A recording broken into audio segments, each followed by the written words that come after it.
Halo semuanya, perkenalkan nama aku Rosa Aurelia Susanto dari kelas 1B Prodi Akuntansi di Universitas Singapura Bangsa dengan NPM 23106310300058. Aku di sini nggak pengen sih, jadi kayak buat video dengan durasi 50 menit.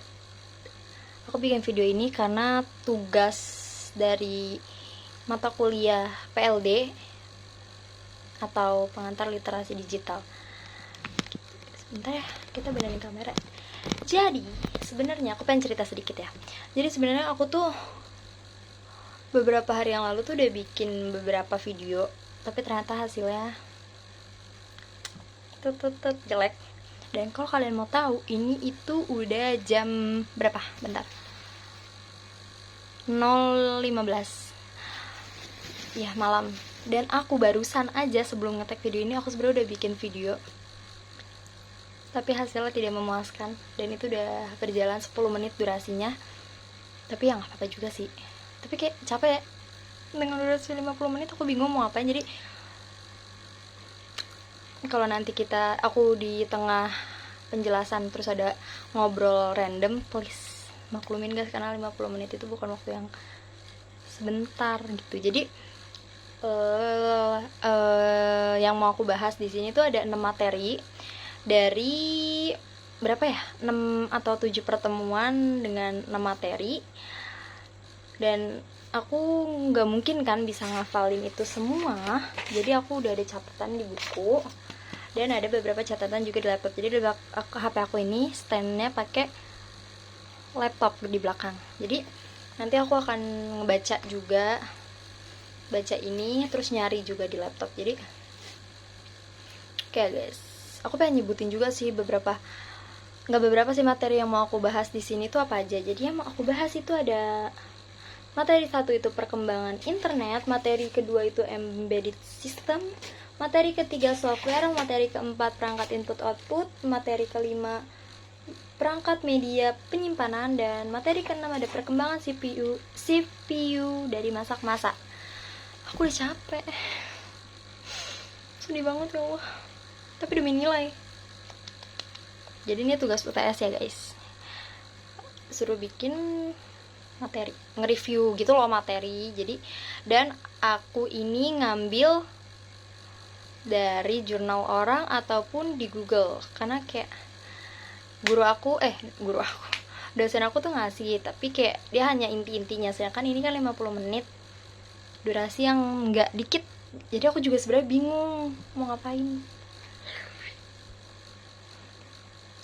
Aku mau marah tapi nggak bisa marah. Dan ini tugas sudah dikasih dari 2 minggu yang lalu kalau nggak salah, terus dikumpulinnya minggu depan pas aku UTS. Jadi semangat ya untuk teman-teman aku juga yang membuat video ini. Sebentar kita lap ya, ini nggak ada transisi, cuma emang mau ngelap kamera guys. Malah nyala flashnya coy. Nah matiin. Aku udah nyawang sebenarnya, sedangkan besok itu ada kelas jam 7:30 pagi, dan itu matematika. Semoga saya tidak telat, karena minggu kemarin aku telat bangun MTK, tapi udah gak apa-apa ya.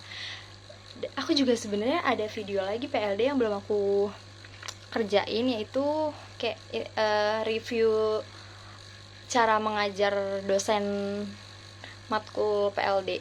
Cuma belum kepikiran aja mau bikin gitu. Dan kalian jangan pernah salpok sama keluar dong aku nanti kalau yang kayak atas bawah karena aku kan baca ke depan gitu. Dan kalau aku nanti terlalu fokus sama bacaan, sorry guys, karena jujur aku nggak bisa ngafal.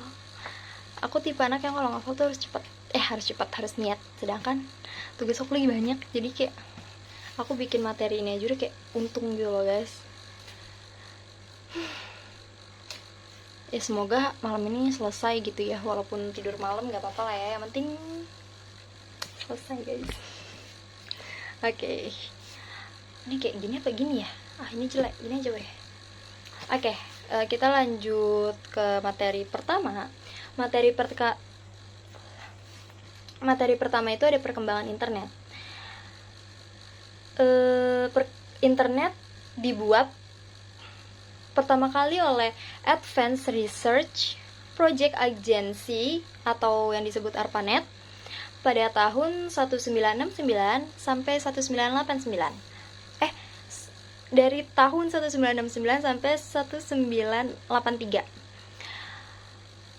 ARPANET adalah jaringan pertama kali yang dikembangkan oleh Departemen Pertahanan US. ARPANET digunakan untuk menghubungkan komputer di beberapa universitas dan lembaga riset yang ada di US. Suara aku agak bindeng, gak apa-apa guys, sakit tenggorokan aku. Jaringan ini menggunakan protokol NCP atau Network Control Protocol pada tahun 1983. ARPANET beralih ke protokol TCP atau IP yang digunakan hingga saat ini. Selanjutnya ada munculnya World Wide Web atau yang disebut WWW pada tahun 1989 hingga 1993. WWW ini adalah layanan internet yang dikembangkan oleh tim Berners-Lee pada tahun 1989 di Bern, Swiss. Dan tujuan utama WWW dibentuk adalah untuk memudahkan kita semua dalam berbagi informasi di antara para peneliti di seluruh dunia. Pada tahun 1993, Marc Andreessen dan Eric Bina mengembangkan peradaban web mosaic yang memungkinkan pengguna untuk dengan mudahnya mengakses dan menavigasi situs web. Kemudian, mereka mendirikan Netscape dan merilis peradaban web Netscape Navigator yang menjadi peradaban web paling populer di akhir tahun 1990-an. Selanjutnya ada era.com yang terbentuk pada tahun 1995 hingga tahun 2000. Era.com ini adalah periode ketika banyaknya perusahaan internet baru didirikan dan berkembang dengan cukup pesat, termasuk Amazon, Yahoo, dan eBay. Pada saat itu, investor sangat terpesona oleh potensi pasar internet yang besar dan prospek keuntungan yang cukup tinggi. Namun, banyak juga perusahaan internet yang bangkrut selama periode ini, termasuk Pets.com dan Webvan. Selanjutnya itu ada munculnya layanan web 2.0 pada tahun 2004 hingga 2008. Web 2.0 ini adalah istilah yang digunakan untuk menggambarkan evolusi web dari situs web statis menjadi situs web dinamis yang memungkinkan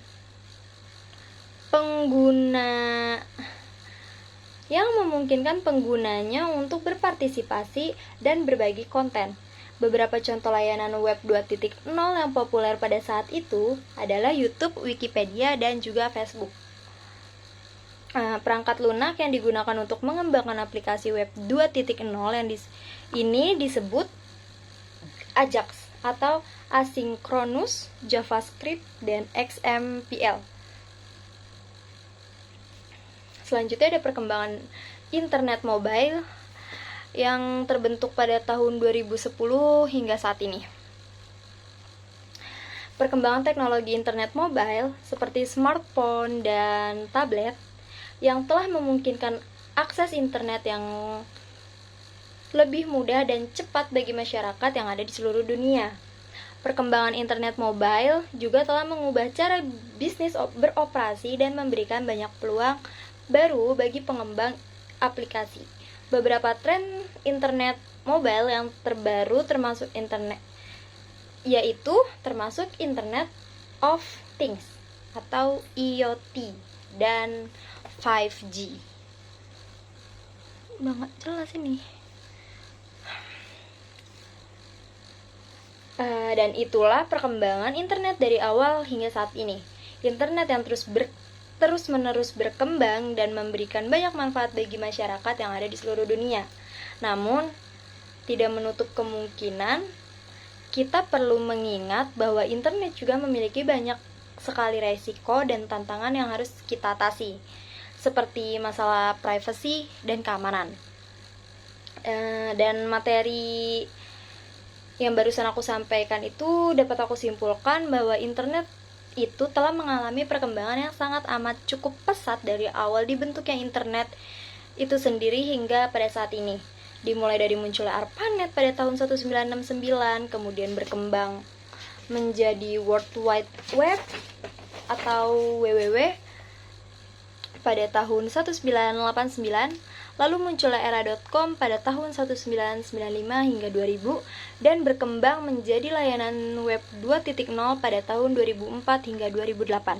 Selain itu, perkembangan teknologi internet mobile pada tahun 2010 hingga sekarang telah memungkinkan akses internet yang cukup dengan mudah dan cepat bagi masyarakat yang ada di seluruh dunia. Dan materi pertama ini aku dapat dari kompas.com. Kalian mau tau gak, ini tuh baru 11 menit. Aku capek lagi waktu dulu sebenarnya. Sumpah guys, nanti kalau kayak suara aku tiba-tiba fals atau gimana, kayak ya maafin aja gitu. Kok aku udah capek anjay, bingung sebenarnya tuh. Oke, kita lanjut aja ke materi yang kedua, yaitu ada materi embedded system atau yang bisa disebut juga dengan sistem tertanam. Embedded system atau sistem tertanam ini sendiri adalah sistem komputer yang dirancang khusus untuk melakukan tugas-tugas tertentu, dan biasanya sistem ini tertanam di dalam satu kesatuan sistem. Embedded system biasanya diaplikasikan menggunakan microcontroller.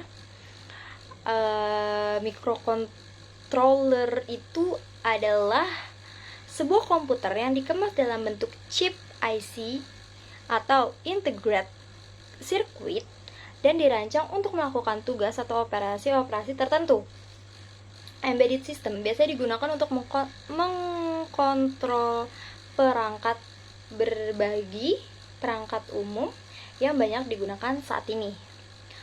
Fungsi embedded system adalah untuk perintah spesifik seperti rancangan desain untuk mengoptimalkan mesin-mesin, pengurangan ukuran dan biaya produk, atau meningkatkan performa kerja.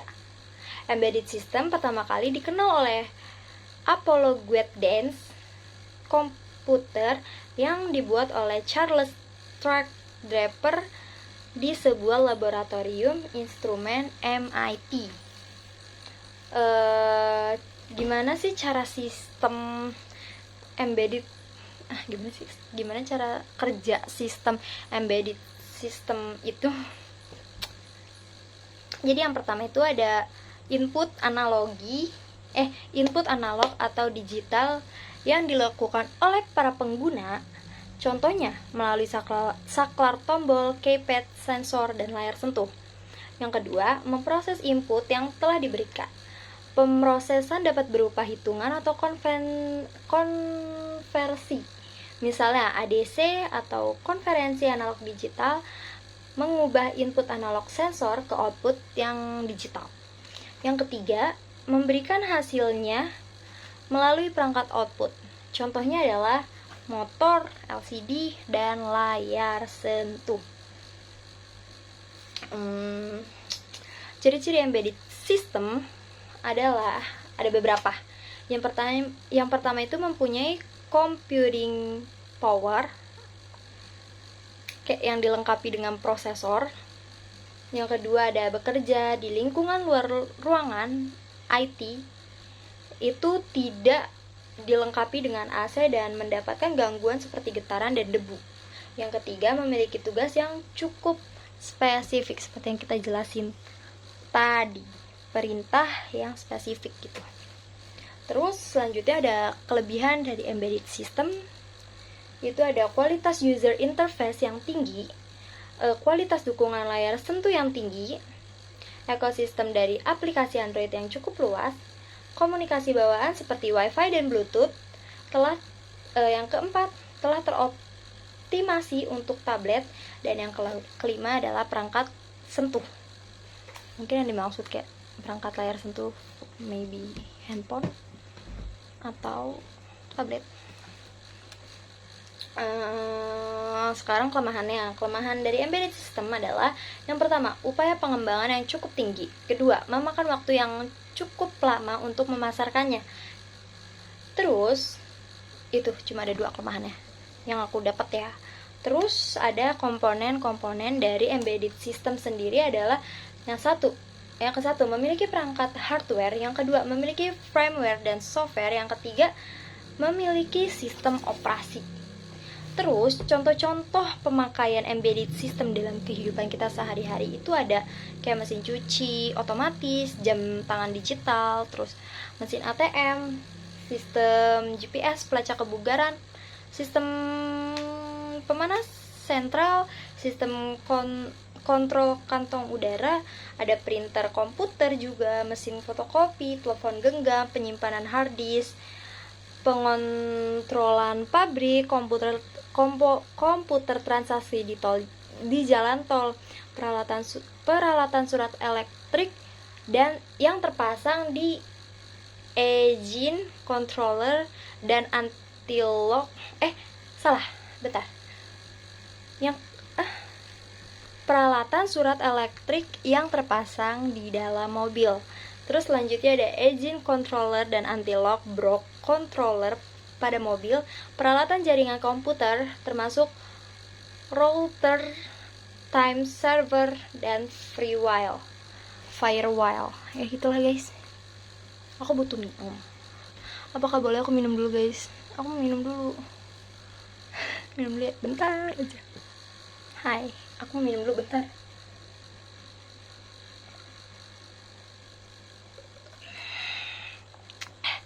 Sakit guys tenggorokan. Kalian mau tau gak? Ini kan udah 2 materi.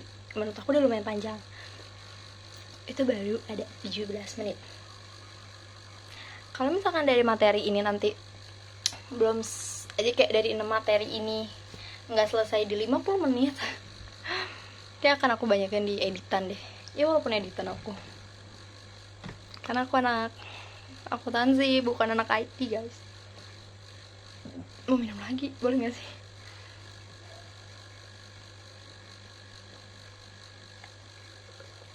Doain ya HP aku gak meledak dengan durasi 40 menit 50. Kalau ini nanti gak selesai malam ini, gak tahu kapan. Aku besok udah balik. Enggak, besok belum nih. Kita lanjut aja ya ke materi yang ketiga. Aku so asik ya. Yaudah ayo. Materi ketiga itu, bentar, soalnya aku nyarinya ini ada di laptop gitu. Nah, materi ketiga itu adalah software. Udahlah, ini kamera kemana-mana weh, nggak apa-apa ya. Di rumahku banyak tambelan guys. Maksudnya ibu aku tuh beli wallpaper tapi kayak beda-beda.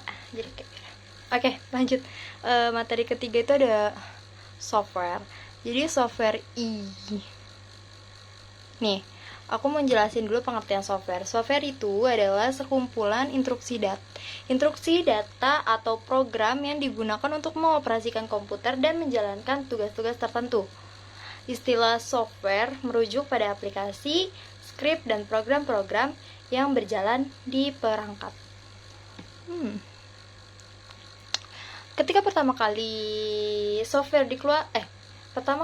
dikeluarkan, software hanya ditulis untuk komputer-komputer tertentu saja.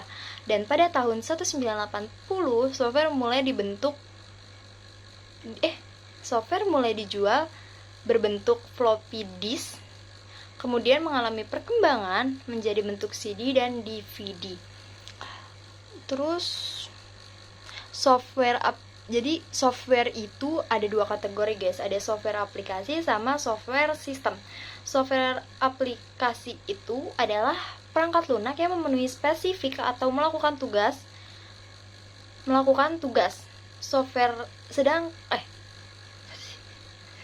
Software aplikasi berjalan dengan OS komputer dan program perangkat lunak sistem pendukung untuk bekerja. Sementara kalau misalkan software sistem itu dirancang untuk menjalankan perangkat keras komputer dan menyediakan platform untuk menjalankan aplikasi yang aplikasi di atasnya. Berbeda dengan software aplikasi, pengguna tidak dapat berinteraksi langsung dengan software sistem. Terus aku nemuin ada fungsi-fungsi dari software, yaitu ada menyediakan fungsi penting komputer seperti ketersediaan operasi dan sistem pendukung komputer agar dapat beroperasi. Terus ada mengelola setiap hardware yang ada di komputer agar dapat bekerja secara bersamaan, mengidentifikasi program-program yang ada di komputer sebagai penghubung antara beberapa software dengan hardware yang ada di komputer, sebagai penerjemah ke dalam bahasa mesin agar hardware bisa memahami perintah-perintah yang dikirim oleh penggunanya. Jujur guys, maaf ya kalau misalkan mataku ke atas, karena mataku ngeliat laptop guys, karena nggak aku catat. Tapi aku nggak tahu nanti bagusan. Mama aku cakep banget ya Allah, mau mana ya? Sampai dibaca.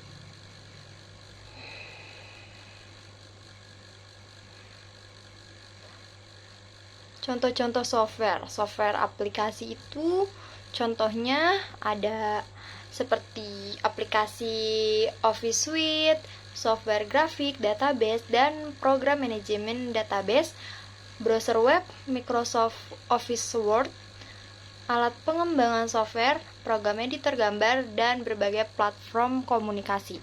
Sedangkan contoh-contoh dari software sistem itu ada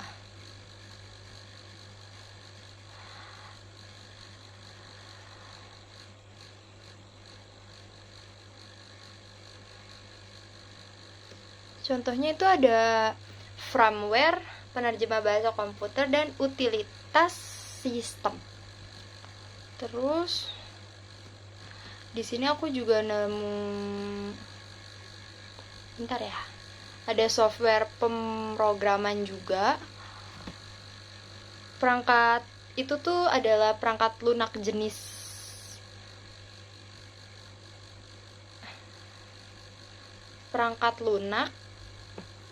ini adalah software yang digunakan untuk menulis kode. Dengan menggunakan perangkat lunak ini, pengguna dapat mengembangkan, menulis, dan mendebug program lunak lainnya.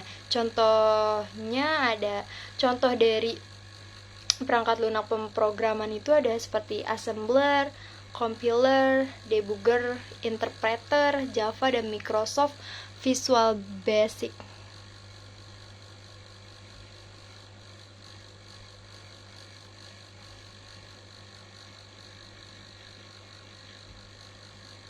Oke, materi ketiga kayaknya cukup itu aja.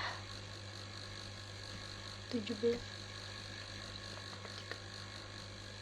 lumayan ya, 6 menit. Belum. Aku lupa, masih ada yang aku catat.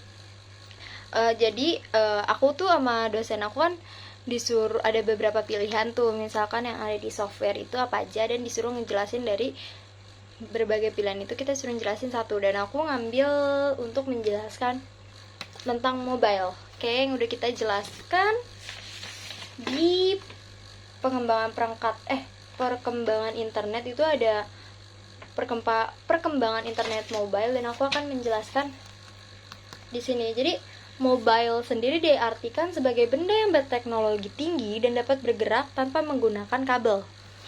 Kayak ini gak sih, kayak mouse kan emang ada yang pakai kabel, tapi sekarang kan ada yang pakai bluetooth ya.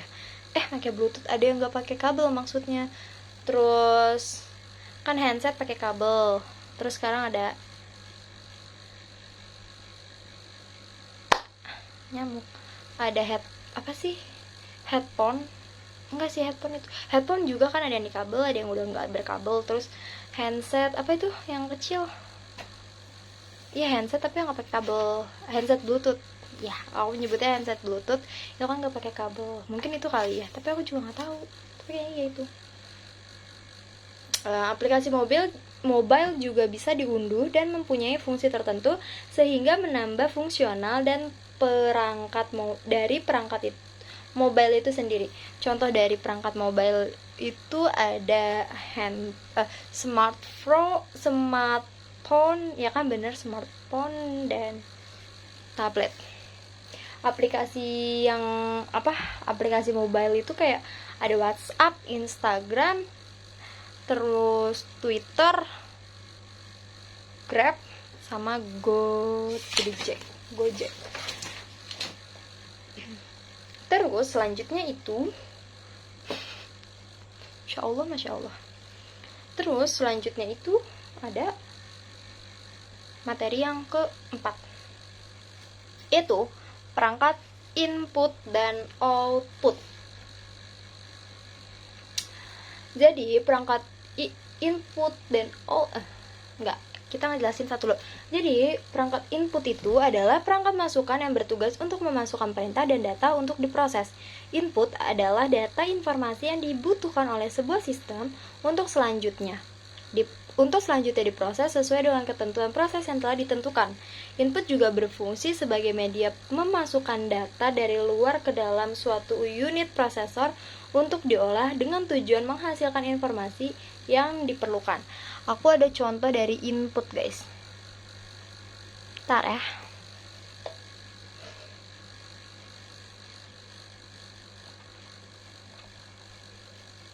Kalau ada suara angin, itu ada di atas. Aku pakai kipas atas soalnya.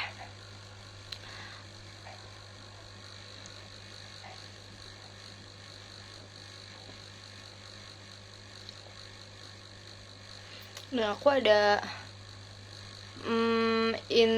15 macam input device atau perangkat keras input beserta fungsinya. Aku pengen nyebutin yang pertama itu ada keyboard.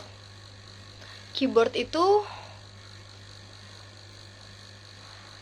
adalah perangkat yang digunakan untuk memasukkan data berupa huruf, angka, dan simbol serta melakukan perintah-perintah pada komputer.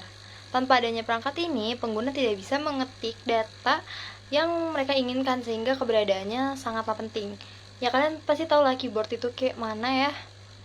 Keyboard HP juga ada keyboard, laptop nih keyboard nih. Terus apalagi tablet juga ada keyboardnya. Jadi kayak komputer harusnya kalian tahu lah ya keyboard kayak apa. Terus yang kedua ada mouse. Yang tadi aku jelasin, mouse laptop gitu.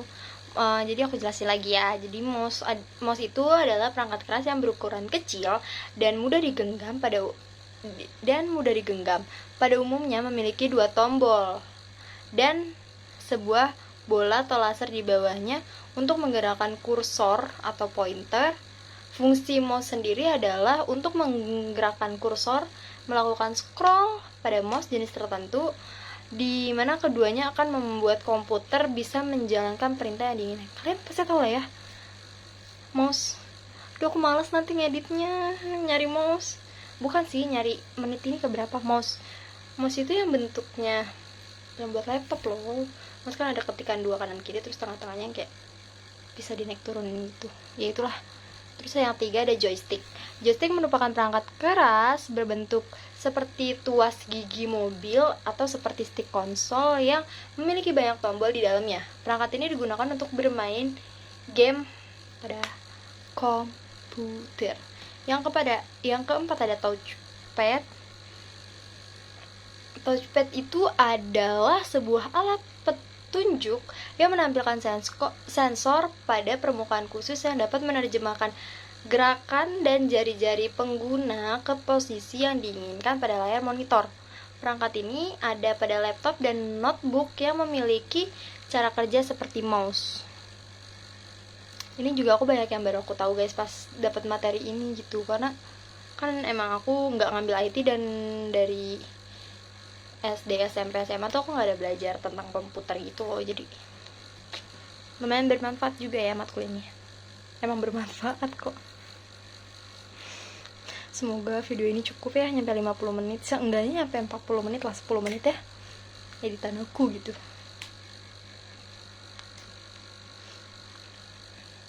Yang kelima ada CD atau compact disc. yang berfungsi sebagai media penyimpanan dan pembacaan data menggunakan sistem optik yang terbuat dari bahan plastik dan berbentuk lingkaran pipi dengan lubang kecil pada bagian tengahnya. Terus yang keenam ada modem. Modem juga buat laptop nih, aku tahu. Yang dulu buat modem berfungsi untuk menghubungkan komputer ke jaringan internet. Ya, jadi kayak waktu itu kalau nggak salah udah ada wifi, tapi kayaknya belum banyak pakai wifi. Jadi waktu punya notebook, jadi itu tuh aku pakai buat nonton YouTube gitu-gitu. Aku masih pakai modem waktu itu guys, waktu SD. Jadi kayak modem tuh kayak paketan tapi yang bentuk dicolok gitu loh, dicolok ke laptop. Bentuk dan tipe modem bervariasi, ada yang dicolokkan ke lubang USB pada komputer dan ada yang menggunakan fitur WiFi. Aku mau jelasin sedikit karena aku punya pengalaman sama dua jenis modem ini. Jadi aku punya modem waktu itu Smart Friend mereknya. Jadi itu tuh kan emang aku punya notebook gitu kan, tapi kayak nggak ada WiFi waktu itu, belum ada. Nah jadi kayak kalau paketan kayak terlalu menguras banyak, jadi beli modem. Jadi modem itu aku yang dicolokkan, masih yang dicolok.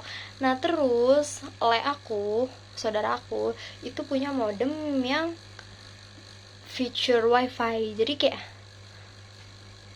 dia nggak dicolok, jadi dia kayak modem kecil, kayak dia segini nih, merek Samsung kalau nggak salah, bentuknya hitam. Itu tuh sama kayak modem, diisi paketan, tapi kalau dia feature-nya wifi. Terus yang kedua ada flash disk. Flash disk itu berfungsi sebagai media penyimpanan data dengan ukuran kapasitas tertentu. Besar kapasitas flash disk juga bervariasi, mulai dari 512 MB, 2 GB, 4 GB, 8 GB, 16 GB, hingga 32 GB. Ini biasanya flash disk itu dipakai buat laptop, jadi kayak kalian misalkan bikin skripsi, jadi kalian harus punya flash disk sebisa mungkin. Jadi kayak ketika laptop kalian rusak atau kalian mau mindahin ke satu laptop lainnya tuh lebih gampang gitu kalau pakai flash disk. Makanya aku tuh belum punya flash disk sekarang guys, karena emang masih ngerjain tugas-tugas kan, belum yang kayak skripsi gitu. Mungkin kalau skripsi aku emang harus punya kayaknya ya. Selanjutnya ada CD atau DVD-ROM. Itu tuh digunain untuk membaca data atau program dari media penyimpanan data CD atau DVD. Pada PC Anda bisa memasang alat ini di CPU, sedangkan pada beberapa laptop tertentu sudah tersedia di dalamnya yang bisa dibuka pada bagian samping. Terus yang ke-9 ada Digitizer. Aku takut ya, ini waktunya udah 32 menit kan, 33 menit, tapi ini masih di materi keempat, dan ini masih di input. Materi keempat ada 2 kan, output juga, yang gak apa-apa sih. Terus ada Digitizer, itu adalah perangkat untuk memasukkan yang berbentuk datar seperti papan yang memiliki beberapa tombol di bagian samping dan sebuah pena khusus untuk menulis dan menggambarkan data yang tersambung pada komputer. Digitizer ini berfungsi untuk mengubah data analog menjadi data digital. Barcode scanner. Barcode scanner itu berfungsi untuk memindai barcode yang biasanya terdapat pada kemasan suatu barang. Terus yang ke-11 ada Light Pen. Light Pen itu berfungsi untuk memodifikasi dan mendesain gambar dengan monitor komputer. Bentuknya itu kayak pena yang tersambung ke perangkat komputer dan dengan kabel. Scanner. Scanner itu berfungsi untuk mengubah data analog atau kertas menjadi data digital. Kalian tahu lah ya scanner. Terus ada yang ke-13 ada trackball yang berfungsi sebagai alat petunjuk pada komputer. Yang ke-14 ada microphone yang berfungsi untuk alat merekam suara yang biasa digunakan saat konferensi atau melakukan video call. Terus yang ke-15 yang terakhir itu ada webcam. Webcam itu kalau kalian nggak tahu adalah kamera real time yang gambarnya bisa diakses melalui www, program instant messaging, atau aplikasi video call yang memasukkan hasil data rekaman dan dibentuk dalam format digital. Fungsinya itu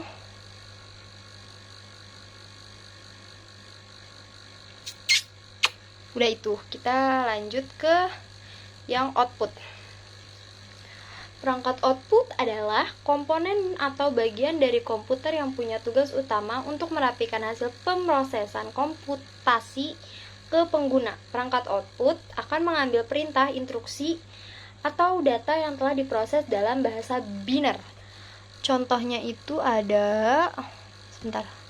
Udah lah ya, muka gue tablo.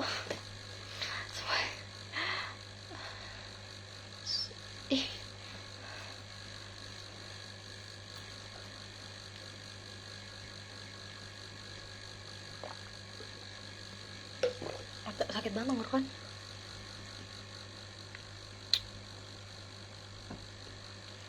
Gak boleh. Kita harus berjuang.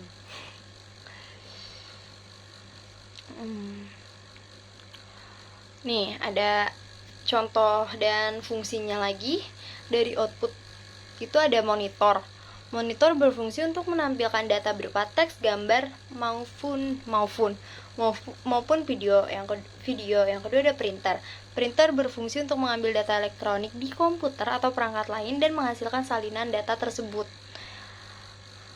Kalian tahu kan? Printer nggak mungkin nggak tahu lah. Yang ketiga proyektor. Itu fungsinya, kalian tahu kan proyektor yang kayak tempat yang kalau kalian kuliah atau sekolah itu kayak dari laptop dikasih lihat ke tembok, nanti ada, yaitu headphone itu berfungsi untuk menghasilkan suara yang bisa mendengarkan audio secara pribadi setelah dihubungkan speaker. Tau lah ya headphone. Yang kelima ada plotter yang berfungsi seperti printer, yaitu untuk mencetak grafik vektor. Yang keenam ada speaker. Speaker fungsinya untuk menghasilkan suara dong. Betul, aku ada speaker. Lihat gak? Bentar, aku punya speaker. Kayak kalian gak mungkin gak sih gak punya speaker? Karena jujur, kayak aku punya speaker yang gede tapi udah rusak. Terus ada yang kecil tapi udah rusak. Terus ada lagi yang lebih kecil. Ada lagi yang lebih kecil dari ini, itu rusak. Terus akhirnya beli yang terakhir ini. Karena emang ayah dan ibu aku tuh sangat amat suka mendengar lagu. Jadi udah. Oke, yang output udah selesai. Belum. Aku bohong. Jadi perangkat output memiliki fungsi untuk menampilkan data yang telah diproses dalam bentuk teks, gambar, atau video. Teks, gambar, video, ataupun suara. Perangkat ini memungkinkan pengguna untuk melihat informasi di layar atau memproyeksikannya ke permukaan yang lebih besar. Ini udah 38 guys. Aku seneng. Tapi aku mikir kalau nanti video ini nyampe 50, aku gak perlu mikirin editan berarti kan. Selanjutnya perangkat yang kelima, materi kelima itu ada materi perangkat media penyimpanan. Perangkat penyimpanan itu sendiri adalah perangkat keras yang terutama dipakai untuk menyimpan data. Setiap komputer, desktop, laptop, tablet, dan smartphone memiliki suatu jenis perangkat penyimpanan di dalamnya. Ada juga perangkat penyimpanan terpisah yang bisa Anda gunakan di berbagai perangkat. Media penyimpanan data atau komputer data storage adalah media yang digunakan dengan fungsi untuk menyimpan berbagai macam data digital yang tersedia pada perangkat komputer dengan waktu tertentu sehingga dapat dibaca dan dibuka kembali untuk diproses ulang pada perangkat. Nama lain dari media penyimpanan data di komputer itu disebut memori atau storage ataupun gudang. Kalian tahu lah ya kalau di HP itu biasanya kita pakai memori. Nah, kalau nggak penyimpanan data itu juga ada di flash disk itu juga penyimpanan data yang aku bilang kan. Jadi kayak ketika kalian lagi bikin skripsi terus tiba-tiba laptop kalian rusak, ketika data kalian udah kalian masukin ke flash disk, itu aman. Jadi kalian buka, kalian yang penting punya flash disk yang ada isi data itu, kalian buka di laptop manapun itu pasti ada data yang kalian butuhin itu guys. Terus fungsi perangkat media penyimpanan itu adalah fungsi utamanya, pasti kalian tahu, untuk menyimpan data secara program agar bisa digunakan berkali-kali, khususnya untuk data-data yang penting dan yang sering kita pakai. Jenis-jenis penyimpanan data secara internal itu ada random access memory, read only memory atau ROM, solid state drive atau SSD, DVD memori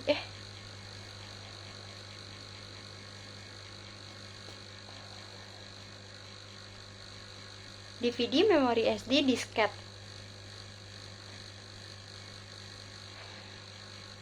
Terus kalau jenis penyimpanan secara eksternal itu ada flash disk dan hard disk drive. Terus materi yang terakhir yaitu materi ke-6. Kalian lihat deh, dari setiap materi dari awal nyampe ini nih nyampe sekarang. Mungkin nyampe nanti kerudung ini akan terus berubah-ubah guys. Materi yang ke-6 itu ada perkembangan CPU komputer dari masa ke masa. Perkembangan CPU komputer sendiri perkembangan CPU untuk komputer memang sangat amat pesat. Ini terbukti sejak diperkenalkannya komputer bermesin PC XT 8086, kemudian disusul dengan PCIT 286, PCIT 486, dan generasi Pentium. Begitu juga dengan prosesor buatan AMD, IBM, Cyrix, dan lain-lain. Juga berkembang dengan sangat amat pesat. Bentar, aku mau ngeliat ini tuh materinya. Takut ketuker guys.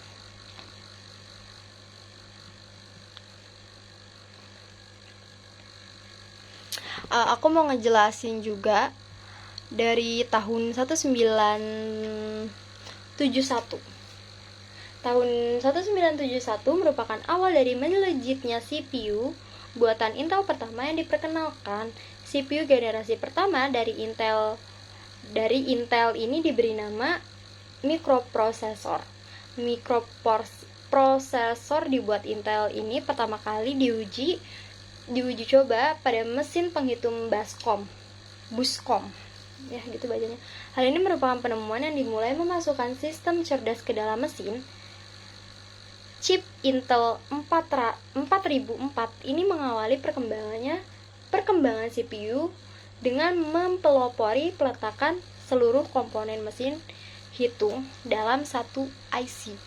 Terus pada tahun 1972 perkembangan selanjutnya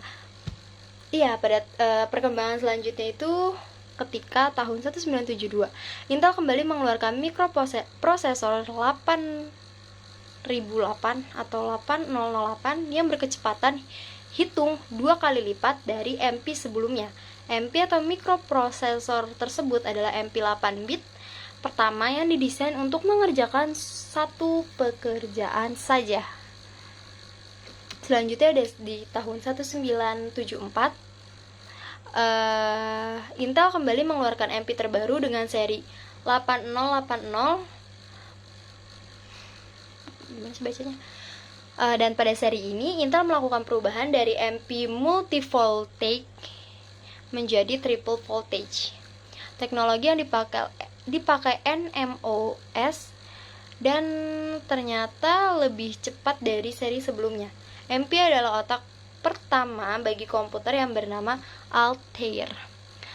Masih pada tahun 1974 juga muncul MP dari produsen lain seperti MC 6800 dari Motorola. Kemudian pada tahun 1976 juga diperkenalkan Z80 dari Zilog yang merupakan dua rival berat Intel.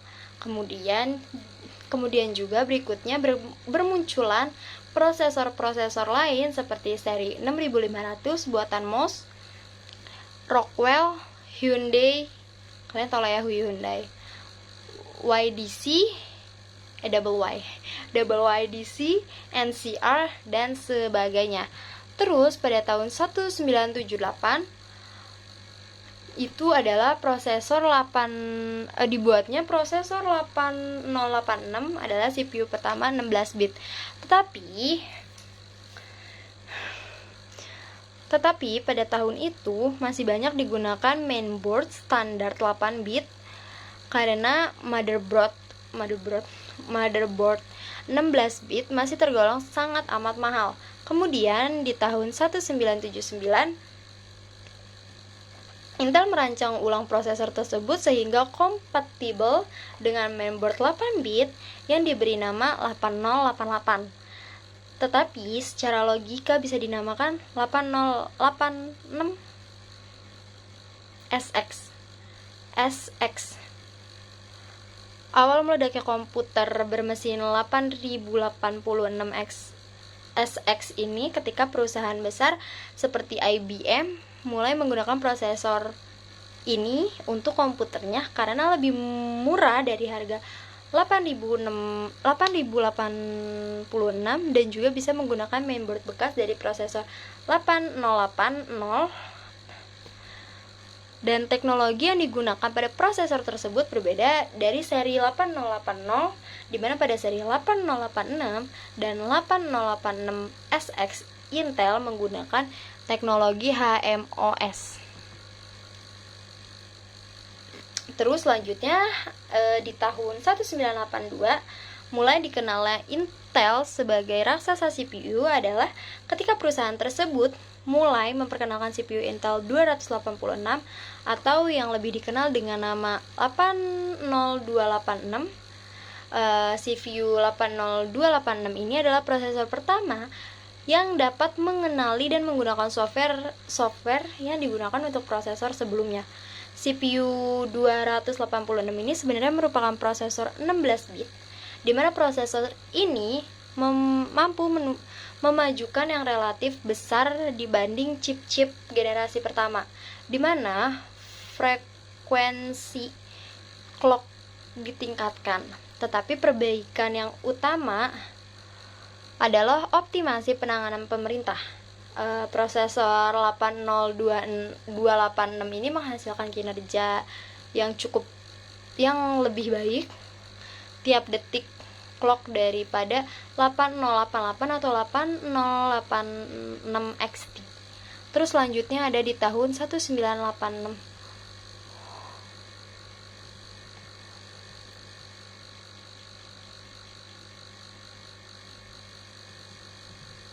Selanjutnya di tahun 1984. Pada tahun ini sebenarnya tuh komputer tuh masih menggunakan prosesor 286. Terus pada kecepatan awal 6 MHz berunjuk kerja 4 kali lebih baik dari 8086 pada 4.77 MHz. Belakangan diperkenalkan dengan kecepatan clock 8, 10, dan 12 MHz yang digunakan pada IBM PC AT tahun 1984. Pembaruan yang lain ialah kemampuan untuk bekerja pada protect mode atau mode perlindungan, mode kerja baru dengan 24 bit virtual address mode atau menggunakan pengamatan virtual 24 byte yang menegaskan arah perpindahan dari DOS ke Windows dan multitasking. Tetapi Anda tidak dapat berganti ke Protect. Tetapi kita tuh nggak bisa ganti ke Protect kembali ke real mode tanpa mereboot PC.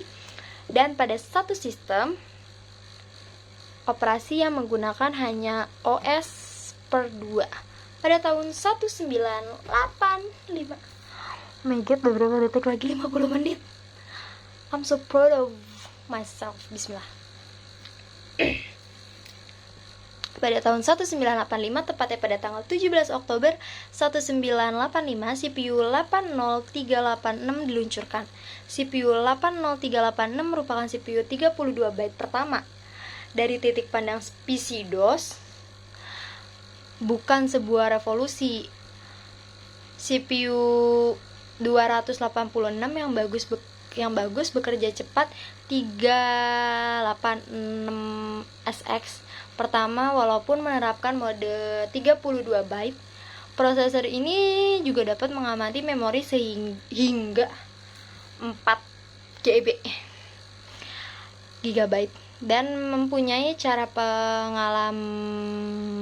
pengamatan yang lebih baik lagi daripada 286. 386 ini bekerja pada kecepatan clock 16,20 dan 33 MHz. Sejak saat itulah mulai bermunculan perusahaan pembuat CPU seperti Cyrix dan AMD membuat clones atau varian yang bekerja pada 40 MHz. CPU 386 mengenalkan mode kerja baru di samping mode real dan protect pada 286. Mode baru itu disebut virtual 8086 atau 8086 yang terbuka untuk multitasking.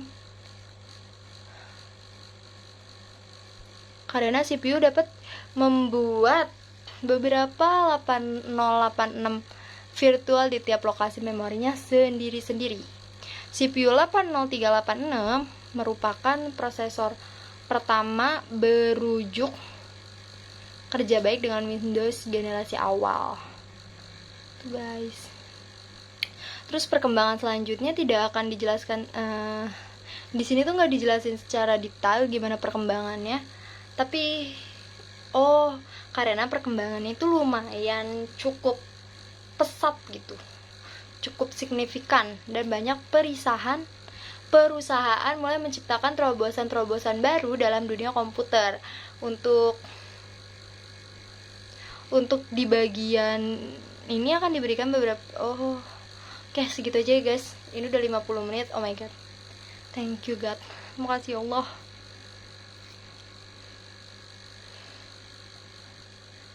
Jadi, aku udah selesai ngejelasin 6 materi itu. Jangan lupa untuk di like, comment, share, and subscribe. Bye bye guys. Makasih ya guys.